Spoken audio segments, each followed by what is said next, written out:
শুভ সকাল সবাইকে। যারা যারা এখন আমার ভিডিওগুলো দেখছো, আশা করছি সবাই ভালো আছো, সুস্থ আছো। এখানে সকাল সকাল দুধটাকে একটুখানি মানে ভিনিগার দিয়ে ফাটিয়ে নিলাম। আর একটুখানি ফাটিয়ে নিলাম কারণ হচ্ছে গিয়ে দেখি একটু দুধটা খারাপের মধ্যে গেছে, তাই ভাবলাম না ফাটিয়ে নিই, তাহলে আজকে মানে ছানার বড়া করে কিছু একটা করা যাবে। তো এই জন্য আর কি। যাই হোক, কচু সিদ্ধ দিয়েছিলাম। আজকে প্রথমে ভেবেছিলাম যে সেদ্ধ সেদ্ধ সব খাবো। ওকে ফোন করলাম যখন, বলছে সেদ্ধ বলে, আর জানি এখন আর সেদ্ধ খাবে না। তারপর কি করব, আলু অনেক ছিল, আলু নেই। সবজিওয়ালা তো রোজ দিন এখান দিয়ে আসে, কখনো কখনো আসে না। তাই ভাবতে ভাবতে 11:30-12টার দিকে এসেছে। তখন আলু নিয়ে তারপর একটুখানি ভাজার জন্য যে পটলগুলো কেটেছিলাম ওগুলো দিয়ে পরে ছানা বড়া করে রসা করেছিলাম, নইলে আর পেটে খাওয়া ঢুকবে না তাই বলে। তো এই যে এখন এগুলো সেদ্ধ সেদ্ধ, আজকে কুমড়ো সেদ্ধ, মানে মিষ্টি কুমড়ো সেদ্ধ, কচু সেদ্ধ, তো এগুলোই আজকে সেদ্ধ সেদ্ধ। ভালো লাগে কচু সেদ্ধটা, তো আমার বেশ ভালো লাগে। কিন্তু ভেবেছিলাম যে কচুটা একদম আঠা আঠা হয় মাখলে, ওইটা না, এটা না একটু রসা খাওয়া কচু। পরে বুঝলাম আর কি। এইখানে পেঁয়াজ কেটে রেখেছি, বেরেস্তা ভেজে তারপর হচ্ছে গিয়ে মিষ্টি কুমড়োটাকে মাখবো, ভালো লাগে ওইটা দিয়ে খেতে। আর এটা বন্ধুরা আগের দিনের ভিডিও। তো চলো নেক্সট দিন তোমাদের সঙ্গে দেখা হচ্ছে। গুড মর্নিং বন্ধুরা, welcome back to the channel. আশা করছি সব ভালো আছে, সুস্থ আছে, আমরা ভালো আছি। আবার নিয়ে চলে এলাম একটা নতুন ব্লগ। এখন থেকে ব্লগটা শুরু করলাম। এখন ঘড়িতে 11:30 বেজে গেছে। যাচ্ছি একটুখানি মাছ বাজারে, মাছ নিয়ে আসবো, এটার জন্য যাচ্ছি। তো একাই যাচ্ছি। ওর আজকে তো সানডে, আমার বাড়িতেই আছে। তো ভাবলাম আমি গিয়েই নিয়ে আসি। আবার বিকেলে বেরোতে হবে সবজির জন্য, কোনো কাজ হয়নি, গিয়ে রান্নাবাড়ি সব কাজ আছে। তো চলো দেখতে থাকো ব্লগটা, আশা করছি তোমাদের ভালো লাগবে। আর আজকে ভীষণ রৌদ্র উঠেছে, অনেকটাই রৌদ্র উঠেছে। টোটো করে চলে যাবো, চলো দেখতে থাকো। इधर भी तो हुआ था कल तो बहुत तूफान, हवा और बारिश भी हो रहा। हाँ, लेकिन आज फिर से बहुत धूप है। ওই টোটোওয়ালা আঙ্কেলের সঙ্গে কথা বললাম, তো উনি আর কি বলছিল, আমি কয়েকজন টোটোকে বলেছিলাম যে চলো যাবে নাকি, বলছে যাবে না। ওইটাই বললো যে 10 টাকার জন্য কেউ যেতে চায় না, 100 টাকা হলে সবাই আর কি যাবে, ওইটার জন্য বসে থাকে। ওই হিসেবে আর কি কথা বললাম। তারপর হচ্ছে গিয়ে এখানে মেলা কবে আসবো এটাই ভাবছিলাম। তো এই যে নিয়ে চলে এলাম। আর এখানে ছিল কাপড়ে ব্লু দেওয়ার, ওইটা একটা ব্লু নিয়ে আসলাম, ওটা শেষ হয়ে গেছে। আর মাছ বাজারে গিয়েছিলাম, কিন্তু মাছগুলো আজকে পছন্দ হলো না, প্রচণ্ড গরমও পড়ে গেছে। তো এখানের মাছ এমনি আমার পছন্দ হয় না, দেখতেই পাচ্ছ কেমন রোদ্রটা, দেখলাম মাছগুলো কেমন হয়েছে, তাই ভাবলাম তাহলে মাটন নিয়ে যাই।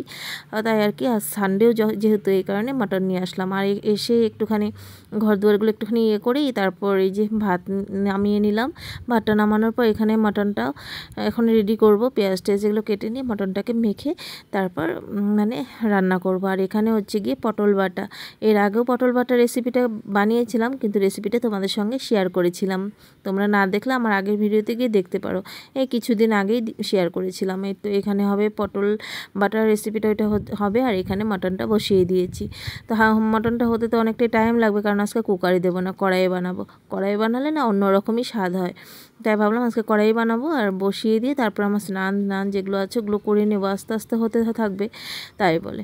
তো এই যে এখানে মাটনটা বসিয়ে দিলাম। আর এখানে এই যে দেখো পটল বাটাটা হয়ে গেছে। আর মানে কাঁকরোল ভাজি, কয়েকটা কাঁকরোল ছিল, ওইটা দেখি খারাপ হচ্ছিলো, তাই ভাবলাম কাঁকরোল ভেজে ফেলি আর পটল বাটাটা করে ফেলি। তো এখানে দেখো আমার মাটন রেডি, একদম সানডে স্পেশাল লাল লাল করে আলু দিয়ে মাটনের ঝোল। এটা হলে আর কিছুই লাগে না সঙ্গে, তার সঙ্গে তো পটল বাটা আছে, ওটা দিয়ে ভাত মেখে খেতেও দারুণ লাগে। চলো এখন সবাইকে দুপুরে খাবার দাবার দিয়ে নিজেও খেয়ে নিই। হয়ে গেছে সন্ধ্যা, এখন যাব, জানোই আজকে সানডে, সবজি বাজার যেতে হবে। তাই বলে যে দুইজনে বেরিয়ে পড়েছি। খুব গরম পড়েছে তো তাই সন্ধ্যার দিকে যাচ্ছে। আর ওই যে ও গাড়িটা ঢেকে রাখছে, কারণ খুব রৌদ্র পড়ে, কালকে থেকে তো আবার ওর একটা সপ্তাহ সময়ই হবে না, তাই বলছে এখন ঢেকে রাখি, পরে একদিন ধুয়ে দেবো। ওমা, বাইকের চাবিটা নিয়ে নিচে আসো তো। কোথায় তুমি? এই যে এখানে, আমি বাইকের চাবিটা নিয়ে নিচে আসো, নিয়ে নিচে আসো, রেখে দাও ভালো করে। হ্যাঁ, ঘরে রেখে দাও ভালো করে, যাও। আগে সবজি বাজারে যাওয়ার আগে ভাবলাম বেলপাতার ফুলটা নিয়ে নিই, পরে শেষও হয়ে যায়, তার মধ্যে আবার সবজি নিয়ে আবার এখানে আসা। তাই আর এখানে আজকে খাপড়াইল বাজারটা পুরো ভিড়ে ভিড়, মানে দেখতেই পাচ্ছ এতটা ভিড়। এমনিতে তো হাট বাজার, তার সঙ্গে কালকে হচ্ছে গিয়ে রাখি পূর্ণিমা, এমনিতে রাখির দোকানগুলোতেও ভিড়। আর কালকে হচ্ছে সোমবার, মানে ফুলের দোকানও ভিড়, সব কিছু আর কি মিলেমিশে একাকার, মানে প্রচণ্ড ভিড়। আর ওই সাইডে হচ্ছে মেলা, একটুখানি দেখতে পেলে মানে নাগরদোলাটা। যাই হোক, কোনো দিন যদি যায় তখন তোমাদেরকে মেলাটাও ঘুরিয়ে দেখিয়ে দেবো আর কি। যাই হোক, এখানে এখন ফুলের দোকানে আগে যাই, রাখিটা পরে নেব, কারণ বেলপাতাটা প্রথমে নিয়ে নেই। এখানে তো সব কিনেই পুজো করতে হয়, যেমন বাড়িতে তো বেলপাতা বা কারোর না কারোর বাড়িতে থাকেই বা নেওয়া যায়, কিন্তু এখানে তো আর ওইটা না, কিনে নিয়েই পূজা করতে হয়। যতটা সোমবার আমরা পূজা করলাম এখান থেকে বেলপাতা আর মানে ফুলটা নেওয়া হয় না, ফুলও যখন সকালে পিটিতে যায় তখনই ফুলটা নিয়ে আসে। আর কখনো যদি ফুল না পাই তখন এই যে গাঁদা ফুলগুলো কিনে নিয়ে আসকে। ফুলের দামও প্রচণ্ড, একটা চেন বলছে 70 টাকা করে। বাপরে, এতটা দাম!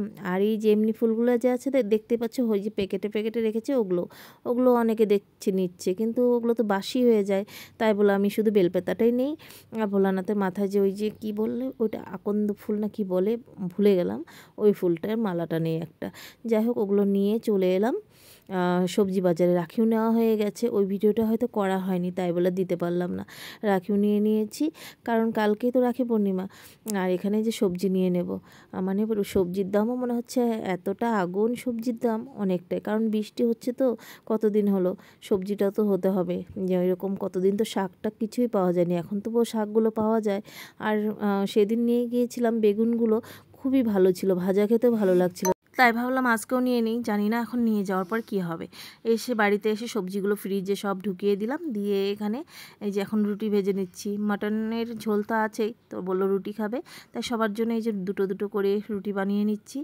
আর রুটি বানাতে গেলে তো এতটা গরমে ভীষণ গরম লাগে, ঘেমে যাই, কিন্তু কি করব, উপায় নেই, বানাতে তো হবেই, রাত্রে তো আর ভাত খাবে না, তো তাই আর কি ভেজে নিচ্ছি।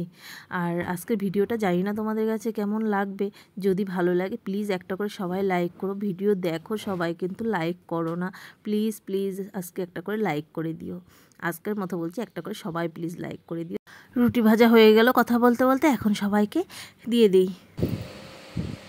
তো বন্ধুরা, এখন শুয়ে পড়বো। ঘড়িতে 10:30 করে বোধ হয়ে গেছে আর কি। যাই, আচ্ছা 11টা বাজতে চললো। যাই হোক, চলো আজকে ভিডিওটা এখানে শেষ করছি। কিছু যদি একটা ভালো লেগে থাকে ভিডিওতে, একটা করে প্লিজ লাইক করো, কমেন্ট করো।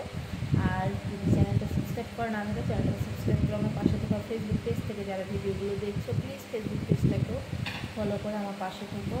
আর ফেসবুকের ভিডিওগুলো একটা করে প্লিজ লাইক করে দিও, তো তোমাদের সাপোর্ট থাকলে আমি এগোতে পারবো। চলো, আজকে সবাইকে গুড নাইট। কালকে থেকে আশা করবো আরও ভালো ভালো করে ভিডিও আনার তোমাদের সামনে।